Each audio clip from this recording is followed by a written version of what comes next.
Silver Sable has entered the Marvel Snap universe as a 1 energy, 1 attack power with a on reveal ability that will steal 2 powers from your opponent's first 2 cards in their deck. She essentially comes back as a 1/5. So starting off 1/1, plus she takes 2 power from your opponent, so brings her to 1/3, but also reduces those 2 cards by 1, which essentially makes her a 1/5. This is the deck that we're going to play today that features Silver Sable and High Evo. What we're trying to accomplish here is we want to get basically a Frey Abomination. So let's demonstrate. Okay, so let's get into this first match featuring Silver Sable and High Evo. So the first location is nowhere, in which on reveal abilities are not going to happen. So the thing won't be able to complete his ability, but I get a Sunspot in my first hand, which is probably going to be my play here. Sunspot will get attack power for each energy unspent. So I go with Sunspot into nowhere as my first turn. Lemurier is the second turn, which no cards will be revealed. Squirrel Girl, which is going to spread 2 other squirrels to other locations. And plus, since it's only a 1 cost, it's going to give the 1 power to Sunspot. So both cards are unrevealed. Westview is the third location, so I'm going to go with Cyclops in the middle because I want to start afflicting negative power to my opponent, in which the Highly Evil variant does that. My opponent plays Low-Key and Copycat from the last 2 turns. Westview turns into the Raft, which will give me a free 6 cost if I can fill it first. And I get Misty and Silver Sable to use. Plus, I'm going to give Sunspot another +2.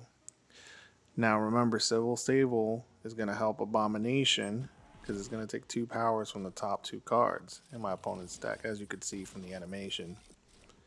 My opponent plays Mockingbird, and Cyclops gives the first affliction to Loki, making Abomination a 4-drop. I'm going to get the free 6 cost, so I'm going to play the thing on the right to start hitting the Mockingbird. Yep, and I get a Red Hulk. Oh, my opponent plays Goliath and the Silver Sable from the Loki effect.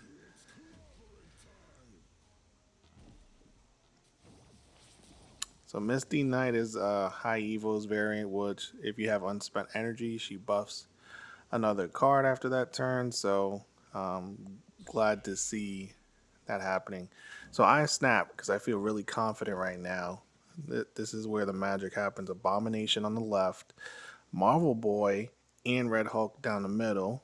Red Hulk being free, and Marvel Boy buffs 3 other 1-drops, which I have a ton of them on the field. So I felt like it was the right snap condition. There we go. Abomination on the left, Marvel Boy in the middle with Red Hulk down the middle. He has Thing on the left. He has a High Evo. Marvel Boy spreads the power to Squirrel Girl, the Squirrel, and Sunspot. I take the left in the middle and get 4 cubes. Let's get on to the next match. Okay, we are going to get into the next match, which features Marvel Boy and Kate Bishop. So right off the bat, I'm going to go with Sunspot. I think it's the best 1-drop to start off with, besides Silver Sable. I will say that. They play Squirrel Girl to spread 2 other squirrels into 2 other locations. Throne Room is the first location. The middle location gives me +2 power, so I'm going to play Silver Sable to start off with the +2 for her, and I'm going to give a 1 power to Sunspot, right? So to kind of build the tempo here. So let's see. The White Palace gives the highest cost card. Shauna, so this is going to be a zoo deck. I decide to play Cyclops here because I want to start afflicting negative debuffs because I know there's about to be a lot of 1-drops, and as anticipated, Marvel Boy comes out and spreads +3 powers to 3 different random cards. Next, we're going to go into the Thing because the Thing has a great 6 power, and Stark Tower is 1 turn away from giving all the cards here +2. I don't think I'll face Killmonger, so Kyra is not necessary. But Shauna might be a play here for this turn. But I'll go with the Thing ultimately. Okay, so the left has Dazzler, Ant-Man, and my opponent clogs my lane with Acid Arrow. But I go ahead and play the Thing, which is going to give that lane a -3 for all 3 cards. Marvel Boy continues to add tempo into that lane. Stark Tower is about to give all the cards in that location +2. I see the Hulk with the throne room on the left, and I want, just in case Shang-Chi comes out, I'm going to play Kyra now instead. And then give the +1 to Sunspot.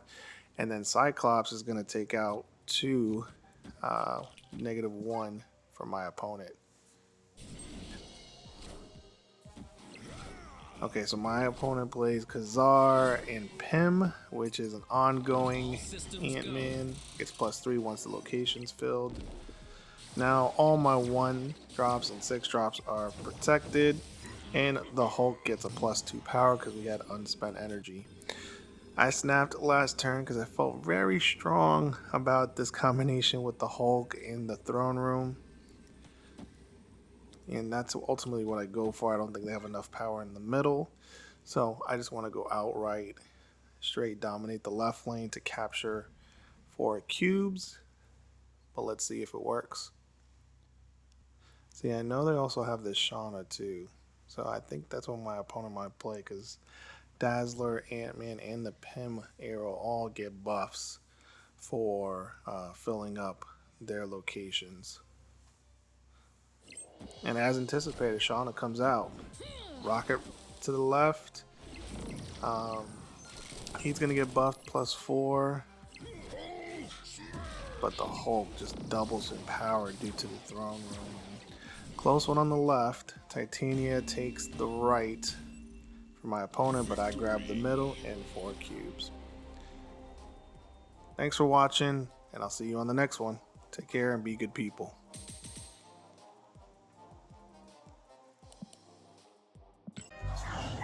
Thank you so much. This game was really fun. Let's move on to another one, yeah?